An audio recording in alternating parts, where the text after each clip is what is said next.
রেণু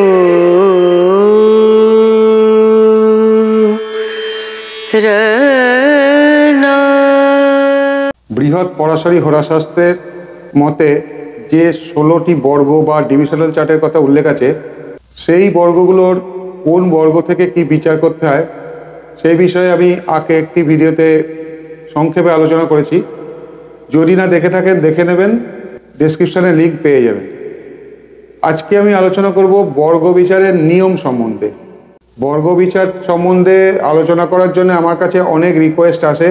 individual মানে নবাংশ চক্রের বিচার, দশমাংশ চক্রের বিচার বা চতুর্বিংশাংশ চক্রের বিচার, এই ধরনের আলাদা আলাদা করে চক্রের বর্গচক্রের বিচারের আগে আমি বর্গ বিচারের কয়েকটা কমন রুল সম্বন্ধে আলোচনা করে নিতে চাই, যে বিচারটা প্রত্যেকটা বর্গের বিচারের ক্ষেত্রেই প্রযোজ্য হবে। ষোড়শ বর্গ অর্থাৎ 16টা বর্গ। এই 16টা বর্গ বলে এটাকে ষোড়শ বর্গ বলা হয়। এই 16টা বর্গ হলো মূল আমাদের যে রাশিচক্রটা সেইটা বা ক্ষেত্র, যেটাকে এখন কম্পিউটারের ভাষায় বলে D1। তারপর হলো হোরা বা D2। তারপর 3 নম্বর হলো দ্রেক্কান বা D3। 4 নম্বর তুর্যাংশ বা চতুর্থাংশ বা D4। 5 নম্বর সপ্তাংশ বা D7। 6 নম্বর হচ্ছে নবাংশ বা D9। তারপর 7 নম্বর দশমাংশ বা D10। আর 8 নম্বর দ্বাদশাংশ বা D12। তারপর 9 নম্বর ষোড়শাংশ বা D16। 10 নম্বর বিংশাংশ বা D20। 11 নম্বর হচ্ছে চতুর্বিংশাংশ বা D24। 12 নম্বর সপ্তবিংশাংশ বা D27। 13 নম্বর হচ্ছে ত্রিংশাংশ বা D30। 14 নম্বর হচ্ছে চত্বারিংশাংশ বা খবেদাংশ বলে একে, যেটার কম্পিউটারাইজড নাম হলো D40, ডিভিশনাল চার্ট নাম্বার 40। 15 নম্বর হচ্ছে অক্ষ বেদাংশ, ইংলিশে বলছে ডিভিশনাল চার্ট নাম্বার 45। আর সর্বশেষ হচ্ছে 16 নম্বর ষষ্ঠাংশ বা D60। এই 16টি বর্গের আবার 3টে ভাগ বা গ্রুপ আছে। যেমন 6টা বর্গকে নিয়ে বলা হচ্ছে ষড়বর্গ, 7টা বর্গকে নিয়ে বলা হচ্ছে সপ্তবর্গ, আবার 10টা বর্গকে নিয়ে বলা হচ্ছে দশবর্গ। তাহলে কোন বর্গ কোন এই চার্টের মধ্যে পড়ে, মানে দশবর্গের মধ্যে কোন কোন চার্ট পড়ে, মানে ডিভিশনাল চার্ট। সপ্তবর্গের মধ্যে কোন কোন চার্ট পড়ে সেগুলো জেনে নিই। আর ষড়বর্গ, যেটা বেশিরভাগ ক্ষেত্রে আমাদের ব্যবহার করা হয় সাধারণ বিচারে, যে ষড়বর্গে বল দেখতে হবে, এই ষড়বর্গ কোন কোনগুলো নিয়ে হয়। নমস্কার, আমি কৃষ্ণেন্দু চক্রবর্তী। আমার চ্যানেলে আপনাদের সকলকে স্বাগত জানাই। আপনি যদি আমার এই চ্যানেলে প্রথম হন তাহলে অনুগ্রহ করে চ্যানেলটি সাবস্ক্রাইব করবেন আর পাশে বেল আইকনটির উপর ক্লিক করবেন, তাহলে আমার প্রতিটি ভিডিওর আপডেট আপনার কাছে চলে যাবে। আর আমি অ্যাস্ট্রোলজি লেসেন্স মানে অ্যাস্ট্রোলজিক্যাল টিউটোরিয়াল আপলোড করি, সেই ভিডিও থেকে আপনি কিন্তু একদম প্রাইমারি স্টেজ থেকে অ্যাস্ট্রোলজি শিখতে পারবেন। সেইভাবেই আমি ভিডিওগুলো পরপর স্টেপ বাই স্টেপ প্রডিউস করছি বা তৈরি করছি। তা আপনি যদি প্রকৃত রূপে আমার এই চ্যানেল থেকে অ্যাস্ট্রোলজি শিখতে চান তাহলে কিন্তু আপনাকে মেম্বারশিপ নিতে হবে। আমার আলোচনার বিষয়বস্তু যা থাকে তার ওপর নোটস আমি আমার চ্যানেলের কমিউনিটি ট্যাবে দিয়ে দিই। আমার চ্যানেলের পেজটা, মেন চ্যানেলের যে পেজটা খোলেন, যদি প্রথমেই তো একটা হোম পেজ থাকে, তারপরে থাকে ভিডিও, তারপরে প্লেলিস্ট বিভিন্ন রকম থাকে, সেখানেই দেখবেন কমিউনিটি বলে একটা ট্যাব আছে। সেই কমিউনিটি ট্যাবে অনলি ফর মেম্বার্স বা মেম্বার্স অনলি পোস্ট থাকে। মেম্বার হলে তবেই সেই পোস্টগুলো দেখতে পাবেন। সেখানে বিভিন্ন নোটস আমি এরম ধরনেরই দিয়ে দিই, লেসেন ওয়াইজ প্রতিটা নোটস আমি দিয়ে দিই। কমিউনিটি ট্যাবে আপনারা মেম্বার হলে নোটসটা দেখতে পাবেন। আর মেম্বার হতে চাইলে আপনি নিচে যে জয়েন বটনটা দেখতে পাচ্ছেন, এই ভিডিওরই নিচে দেখতে পাবেন, সাবস্ক্রাইবের পাশেই জয়েন বটন থাকে, জয়েন বটনটা ক্লিক করে আপনি জয়েনিং করুন। 3টে স্টেজ আছে, যে কোনো স্টেজে আপনি জয়েনিং করুন, তাহলেই কিন্তু এই নোটসগুলো পেয়ে যাবেন। এখনও পর্যন্ত আমি যা যা নোটস দিয়েছি সব স্তরের মেম্বারদের জন্যই দিয়েছি। 3টে স্টেজ রেখেছি আমি মেম্বারশিপে, সব স্তরের মেম্বারদের জন্যই আমি কিন্তু এই সমস্ত নোট যা যা দিয়েছি সব স্তরের মেম্বাররাই পাবেন। তার জন্য আপনাকে ওই জয়েন বাটনে ক্লিক করে মেম্বারশিপ নিতে হবে। ষড়বর্গ হলো ক্ষেত্র মানে মূল রাশিচক্র বা D1, D2 মানে হোরা, দ্রেক্কান বা D3, নবাংশ বা D9, দ্বাদশাংশ বা D12, ত্রিংশাংশ বা D33, এই ছটা নিয়ে হলো স্বরবর্গ। মানে D1, D2, D3, D9, D12 বা D33, এই ছটা নিয়ে হলো স্বরবর্গ। আবার D1, D2, D3, D7, D9, D12, D30, এই 7টা বর্গকে নিয়ে হলো সপ্তবর্গ। আর তার সঙ্গে আবার আরও 3টে যোগ করলে, যেমন ধরুন D1, D2, D3, D7, D9, দশমাংশ যোগ করি এর সঙ্গে D10, D12, ষোড়শাংশ বা D16, ত্রিংশাংশ বা D30 আর ষষ্ঠাংশ বা D60, এই 10টা বর্গ নিয়ে হলো দশবর্গ। এই ডিভিশনাল চার্টগুলো পৃথকভাবে আলোচনা করার আগে বিচারের নিয়মগুলো সত্যিই জেনে নেওয়া দরকার।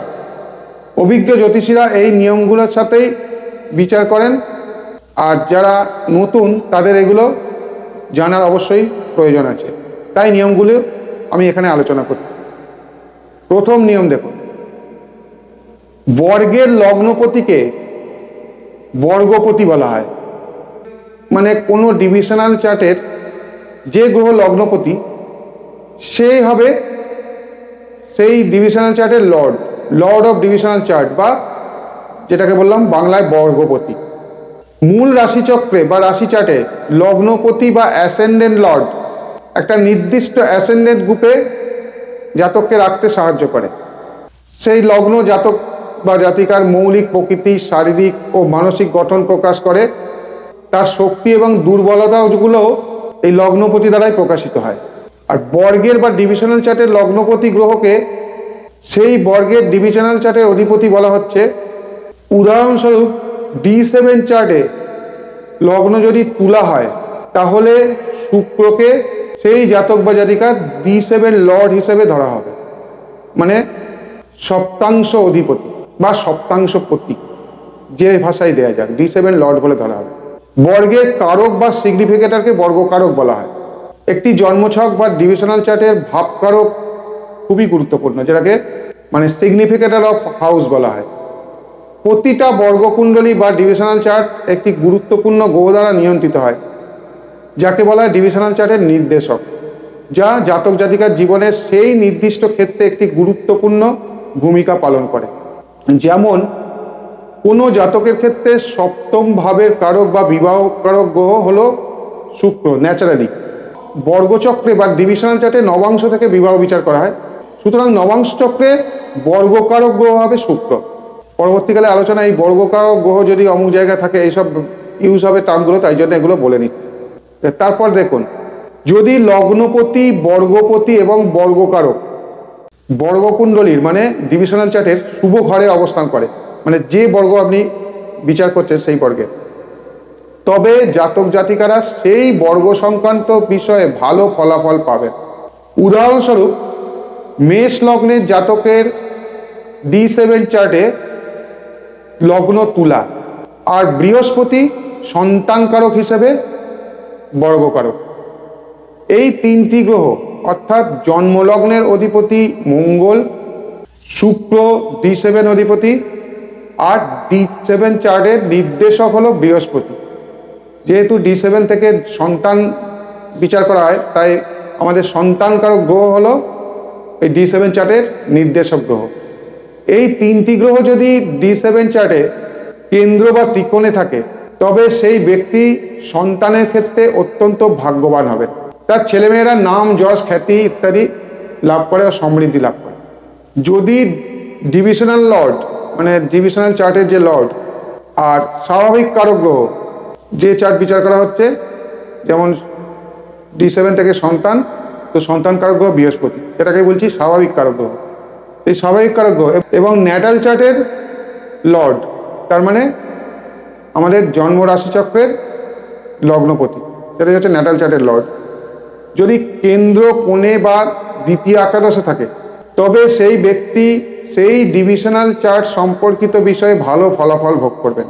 কিছু কিছু বিজ্ঞ জ্যোতিষী বিশ্বাস করেন যে ন্যাটাল চার্টের নির্দেশক গ্রহগুলি আরও গুরুত্বপূর্ণ এবং ডিভিশনাল চার্টে তাদের অবস্থান প্রতিটা ক্ষেত্রেই স্টাডি করা উচিত। একইভাবে ন্যাটাল চার্টের ডিভিশনাল লর্ডের অবস্থানও সেই বর্গ চার্টের উপকারী ফলাফলের মূল্যায়নের জন্য অতিরিক্ত গুরুত্বপূর্ণ। মানে সন্তান বিচার করতে হলে আপনাকে যেমন রাশিচক্রের পঞ্চম পতিকে দেখতে হবে তার পজিশন কি আছে, রাশিচক্রে তার পজিশন কি আছে, আবার সন্তানকারক গ্রহ বৃহস্পতি তার পজিশন রাশিচক্রে কি আছে, আবার D7 লর্ড মানে D7-এ যদি লগ্নপতি শুক্র হয় সেই শুক্রের অবস্থান ন্যাটাল চার্টে মানে রাশিচক্রে কি আছে, প্লাস এই তিনটে গ্রহেরই অবস্থান সেই ন্যাটাল মানে সেই ডিভিশনাল চার্টে কি আছে, মানে D7-এ কি আছে সন্তান বিচারের ক্ষেত্রে, এটা দেখতে হবে। এটা কিন্তু খুব গুরুত্বপূর্ণ। একটি বিভাগীয় চার্ট বিচার করার সময় বিভিন্ন ঘরে গ্রহের অবস্থানের দিকে লক্ষ্য করতে হবে।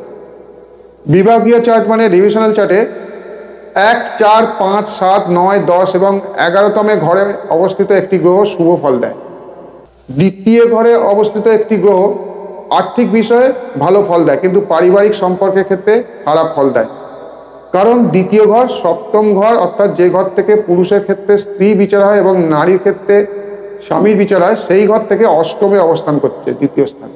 আর একটা নিয়ম হলো দিকবলি গ্রহ একটি ডিভিশনাল চার্টে শুভ শক্তিশালী হয়ে ওঠে যা ভালো ফল দিতে সক্ষম হয়।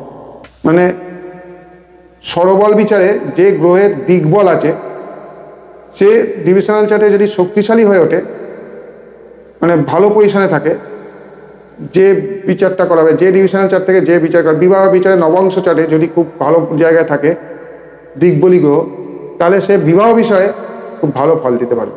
আচ্ছা, আর একটা নিয়ম হলো ডিভিশনাল চার্টে তৃতীয়, ষষ্ঠ, অষ্টম, দ্বাদশ গৃহে অবস্থান করা গ্রহ বা তাদের অধিপতির সাথে যুক্ত গ্রহগুলি যেমন তৃতীয়পতি, ষষ্ঠপতি, অষ্টমপতি বা দ্বাদশপতির সঙ্গে যুক্ত গ্রহগুলি অশুভ হয় এবং সেই ডিভিশনাল চার্টের বিচার্য বিষয়ে খারাপ বা অশুভ প্রভাব সৃষ্টি করে। যে ডিভিশনাল চার্ট থেকে যা বিচার করা হয় সেই বিষয়ে অশুভ ফল প্রদান করে। ব্যতিক্রম আছে এখানে একটা, অষ্টম ঘরে শনি, ষষ্ঠ ঘরে মঙ্গল এবং দ্বাদশ ঘরে শুক্র সবসময় শুভ ফল দেয়। আর একটা নিয়ম হলো ষষ্ঠপতি অষ্টমে বা দ্বাদশে, অষ্টমপতি ষষ্ঠে বা দ্বাদশে, দ্বাদশপতি ষষ্ঠে বা অষ্টমে শুভ ফল দেয়। বিপরীত রাজ্য বা গ্রহের বিপরীত সম্বন্ধে ভালো ফলাফল দেবে। এই ধরনের জাতক বা জাতিকা জীবনের প্রাথমিক পর্যায়ে বিপর্যয়ের পরে জীবনের দ্বিতীয়ার্ধে উন্নতি ও সমৃদ্ধি অর্জন করবে। এই নিয়মটা আমাদের ন্যাটাল চার্ট বিচারের ক্ষেত্রেও প্রযোজ্য। এটা শুধু ডিভিশনাল চার্টের বিচারের নিয়ম নয়, অবশ্য আলাদা নিয়ম তো হবে না, কী কী জিনিস দেখতে হয় সেগুলো বলছি। এখানেও যা বিচারের নিয়ম হবে ডিভিশনাল চার্টেও বিচারের নিয়মটা একই হবে। তৃতীয়, ষষ্ঠ, দশম, একাদশ ঘরগুলোকে উপচয় বা প্রোগ্রেস হাউস বলা হয়। জন্মলগ্নের অধিপতি, ডিভিশনাল চার্টের অধিপতি বা অশুভ গ্রহ যেমন রবি, মঙ্গল, শনি, রাহু, কেতু বা নৈসর্গিক কার্যকারী ক্ষতিকারক গ্রহগুলো যেমন তৃতীয়পতি, ষষ্ঠপতি, অষ্টমপতি, দ্বাদশপতি যদি উপচয়ে থাকে তাহলে জাতক জাতিকার জীবনে উন্নতি করতে সহায়তা করে।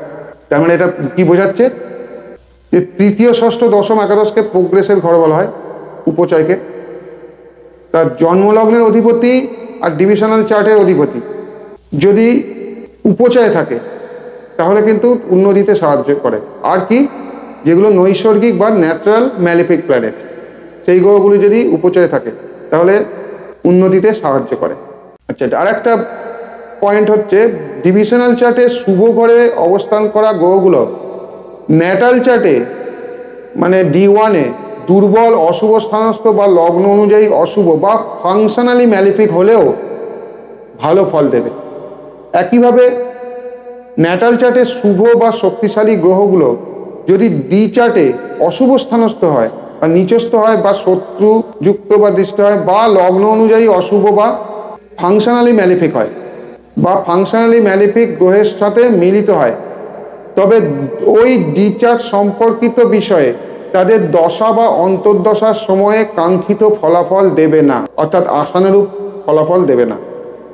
এগুলো একটু ভালো করে জাজ করে বিচার করতে হবে।